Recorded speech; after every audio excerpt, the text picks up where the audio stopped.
म्याऊं में बात की थी रिलेशनशिप्स में पसरी इनसिक्योरिटी पर और किस तरह कुछ घटिया चुटकुलों में ये कहा जाता है कि लड़कियों का क्या है, जैसे ही कोई और लड़का मिला पुराने बॉयफ्रेंड को छोड़कर वो आगे बढ़ जाती है। तो हमने ये बात की कि भाई ब्रेकअप करके मूव ऑन करना एक अलग मसला है और रिलेशनशिप में एडल्ट्री, जिसे हम आम भाषा में चीटिंग कहते हैं, वो अलग मसला है और ये काम कोई भी कर सकता है, चाहे वो लड़का हो या लड़की हो। एक जनाब को जाने क्या बुरा लग गया कि उन्होंने कमेंट सेक्शन में आकर हाथ जोड़कर भगवान से दुआ मांगी कि मेरे पति यानी मेरे पति को एक्स्ट्रा मैरिटल अफेयर हो जाए उनका। भाई साहब, इतनी शिद्दत से मांगना ही था तो आप सद्बुद्धि मांगते, आगे भी काम आती।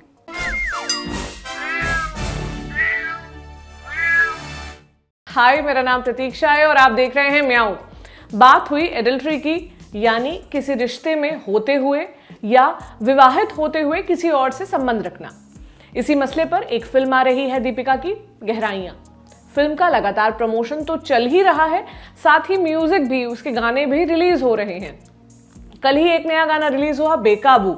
इस गाने में फिल्म के ट्रेलर की ही तरह तमाम इंटीमेट सीन्स हैं सिद्धांत चतुर्वेदी और दीपिका के बीच, और यही बात हमें आज के अपने टॉपिक पर ले आई है। टॉपिक इंटीमेट सीन्स का, और जब एक्ट्रेस इन सीन्स को करती है तो क्या कुछ सुनती है, खासकर तब जब वो शादीशुदा हो। ये बात आपसे इसलिए कर रही हूं क्योंकि मेरी आदत है कमेंट्स पढ़ने की, और कल रिलीज हुए इस गाने पर आए कमेंट्स भी मैंने पढ़ लिए, जैसे अपने म्याऊं पर पढ़ती हूं उसी तरह। आइए आपको कुछ से रूबरू करवाती हूं। ये कमेंट देखिए, रणवीर को ये देखकर कितना खराब लग रहा होगा। मुझे यकीन है रणवीर इस गाने से बहुत चिढ़े होंगे। रणवीर इसे देख भी कैसे सकते हैं। वाह, रणवीर ने शादी के बाद भी अपनी पत्नी दीपिका को दूसरों से रोमांस करने की इजाजत दे रखी है। तुम शादीशुदा होकर ऐसे सीन्स कैसे कर सकती हो? समाज तुमसे क्या सीखेगा? इस फिल्म के बाद भी तुम और रणवीर साथ हो, उसने ये सब कैसे बर्दाश्त कर लिया? अब जल्द ही एक नई फिल्म आने वाली है, डिवोर्स। रणवीर सिंह को जलाने के लिए इतनी पप्पी दी है। इस तरह के ढेरों कमेंट्स इस गाने के नीचे भरे पड़े हैं। अधिकतर में यही लिखा है कि उन्हें रणवीर के लिए बुरा महसूस हो रहा है। एक जनाब तो ये भी पूछ रहे हैं, क्या रणवीर को पता है कि तुम इस तरह की हरकतें कर रही हो?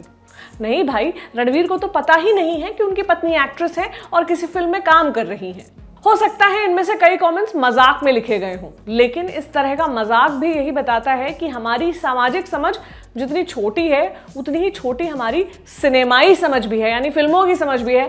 दोनों पर एक एक कर बात करेंगे। फिल्म के प्रमोशन के दौरान ही दीपिका से एक सोशल मीडिया कमेंट दिखाते हुए पूछा गया कि क्या उन्होंने ये सीन्स करने से पहले रणवीर से इजाजत ली थी। दीपिका ने जवाब दिया, मुझे तो पता नहीं कि हम इस विषय पर चर्चा भी क्यों कर रहे हैं। मैं तो कोई कमेंट पढ़ती ही नहीं हूं। मुझे यकीन है कि रणवीर भी नहीं पढ़ते। और यक, ये कितना बेवकूफाना है। ये इंटरव्यू बॉलीवुड बबल के साथ हो रहा था और इंटरव्यू कंडक्ट कर रहे नयनदीप रक्षित ने उस वक्त बड़ी अच्छी बात कही कि पूछना तो ये भी चाहिए कि रणवीर ने गली बॉय में आलिया के साथ किसिंग सीन करने से पहले दीपिका से इजाजत ली थी क्या। मुझे उन लोगों के भोलेपन पर तरस आता है जिन्हें लगता है कि चूंकि वो खुद इस बात में बिलीव करते हैं कि औरतों को सभी काम पति से पूछकर करने चाहिए, तो दीपिका और रणवीर को भी ऐसा ही लगता होगा। भाई, जब दीपिका और रणवीर ने एक दूसरे से शादी की थी तो वो कोई अरेंज मैरिज नहीं थी कि किसी को किसी के बारे में पता ना हो। उन्हें ये पता था कि वो दोनों किस प्रोफेशन में हैं, उनका पास्ट क्या है और उनका फ्यूचर कैसा होने वाला है। रणवीर खुद भी एक्टर हैं, उन्हें क्या पता नहीं होगा कि फिल्मों में इंटीमेट सीन्स भी कई बार डिमांड में होते हैं। और अगर फिल्म रिलेशनशिप जैसे किसी मसले पर बनी है तो 2022 में रिलीज हो रही फिल्म में इंटीमेसी दिखाने के लिए दो फूलों का मिलन या आधी रात में बिजली का कड़कना तो नहीं दिखाएंगे ना। ये वैसा ही है कि कोई महिला टीचर हो तो वो अपने पति से पूछे कि सुनो, आज स्कूल में बच्चों को 19 का पहाड़ा याद करवा दूं, तुम्हें कोई दिक्कत तो नहीं है ना। कोई महिला शेफ पूछे, आज अपने रेस्तरां के मेन्यू में मैं कबाब रख लूं, तुम्हें कोई दिक्कत तो नहीं है।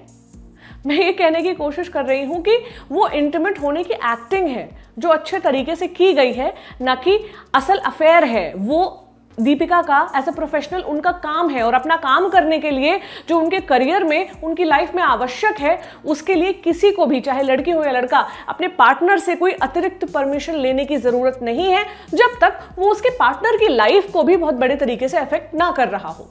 और वो वक्त अब चला गया है भाई साहब, जब हीरोइनें शादी करने के बाद घर संभालने लगती थी और फिल्में करना छोड़ देती थी। वो बहुत बहुत साल पुरानी बात है। या सिर्फ वो तब फिल्में करती थी जब उनके पति खुद एक्टर हों और उसी फिल्म में उनके अपोजिट कास्ट किए गए हों। करीना, दीपिका, अनुष्का जैसी एक्ट्रेसेस देश की सबसे बड़ी सर्वश्रेष्ठ अभिनेत्रियां हैं। वो शादीशुदा हैं और अपने करियर के पीक पर हैं। उनके लाइफ पार्टनर उन्हें आगे बढ़ने के लिए प्रेरित करते हैं, ना कि चैलेंजिंग रोल से पीछे खींचते हैं। ये तो थी सामाजिक समझ की बात। थोड़ी बात सिनेमा की भी।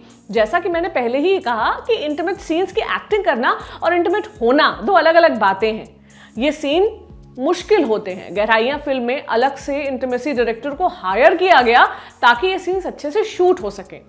फिल्म मेकर का विजन भी डिस्टर्ब ना हो, एक्टर्स कंफर्टेबल भी रहें और जिस हद तक की सेक्सुअल टेंशन दिखाने का प्रयास किया है उसे अचीव कर लिया जाए।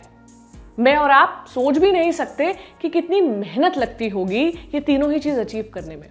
आप सोच रहे होंगे कि इंटीमेट सीन्स में रीटेक लेने में तो मजा ही आ जाता होगा, पर यकीन मानिए ऐसा नहीं होता है। एक बार एक स्टोरी, मैं एक आर्टिकल कर रही थी, उसके सिलसिले में मेरी एक एडल्ट फिल्म एक्ट्रेस से बात हुई थी। उन्होंने मुझे बताया कि जैसा स्क्रीन पर दिखता है वैसा हम करते नहीं हैं। डायरेक्टर के पास चीजें फिल्माने के कई तरीके होते हैं। फिल्म के बारे में बात करते हुए दीपिका ने पीटीआई से बताया था, फिल्म में इंटीमेसी के अलावा बहुत कुछ है। खासकर एक आधुनिक रिश्ते के चित्रण की बात करें तो इंटीमेसी तो बस फिल्म का एक हिस्सा है। तो हम ये बात याद रखें और ये भी याद रखें कि दीपिका को अपना काम करने के लिए रणवीर से किसी इजाजत की जरूरत नहीं है, न मुझे है न आपको है। क्या राय है आपकी? कमेंट बॉक्स में बताएं। आपसे फिर कल मुलाकात होगी। शुक्रिया।